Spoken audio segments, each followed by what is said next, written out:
भारताने अमेरिकेसोबत केलेला टेरिफ करार हा भारतासाठी धोकादायक. अजित नवलेंचे मोठे विधान. बघूया महासंगम न्यूज सोबत. महासंगम न्यूज खुलासा सत्य असत्याचा. अमेरिकेबरोबर करण्यात आलेला टेरिफ करार हा भारतीय शेती आणि भारतीय पशुपालकांना उद्ध्वस्त करणारा करार आहे.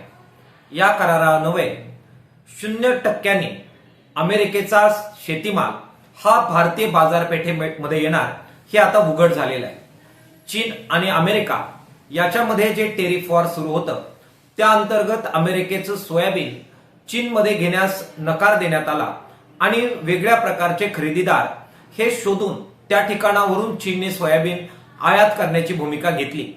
त्याचा परिणाम म्हणून जीएम प्रकारचं असणारं प्रचंड उत्पादन जे अमेरिकेमध्ये सोयाबीनचं आहे त्याचं काय करायचं हा मोठा प्रश्न अमेरिकेसमोर होता.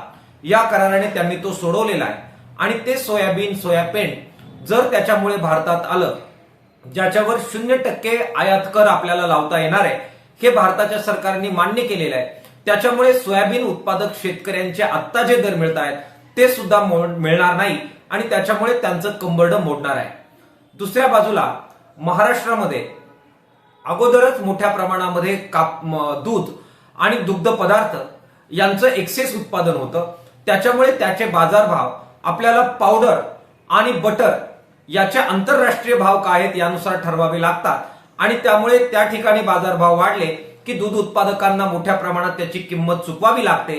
आपण अगदी 17-18 रुपये प्रति लिटर पर्यंत दूध त्याचे दर पडलेले आपण पाहिलेले आहेत. तो आंतरराष्ट्रीय भावाचा परिणाम असतो.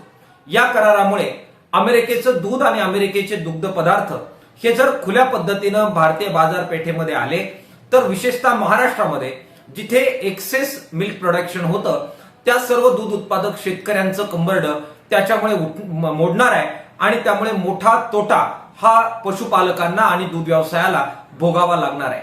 तिसरी बाब जी आहे आपलं महत्वाचं पीक असणारं कापूस ज्याच्यावर अगोदरच टेक्सटाईल इंडस्ट्रीनं जो दबाव टाकला त्याचा परिणाम म्हणून त्याचे भाव पाडण्यात आलेले होते. वेगवेगळ्या प्रकारचे निर्यात कर लादण्यात आलेले होते आणि स्टॉक करण्यावर सुद्धा वेळोवेळी बंधनं लादण्यात आलेली होती. आता जर कापूस अशा प्रकारे निर्यात मुक्त करण्यात आला तर त्याच्यातून आयात मुक्त करण्यात आला तर त्यातून मोठ्या प्रमाणामध्ये कापूस उत्पादक शेतकऱ्यांना सुद्धा किंमत मोजावी लागणार आहे. महाराष्ट्रातले तीनही हे मोठी पिकं ही त्याच्यामुळे संकटात येणार आहे. इतर शेतीमाल सुद्धा मोठ्या प्रमाणात आयात होईल आणि त्याचा परिणाम आपल्याला भोगावा लागेल.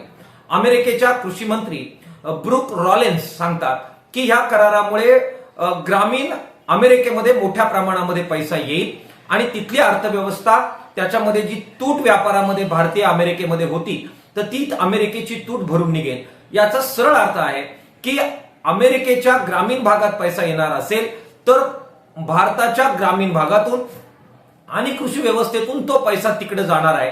त्याचं स्वागत अमेरिकेमध्ये होतंय. शेतकऱ्यांच्या बाजूचा निर्णय असं अमेरिकेत सांगितलं जात आहे. त्याचा सरळ अर्थ आहे की हा संबंध करार हा भारताची शेती भारताची ग्रामीण अर्थव्यवस्था आणखी तोट्यामध्ये घालणार आहे. मोठं संकट भारतावर येऊ घातलेलं आहे.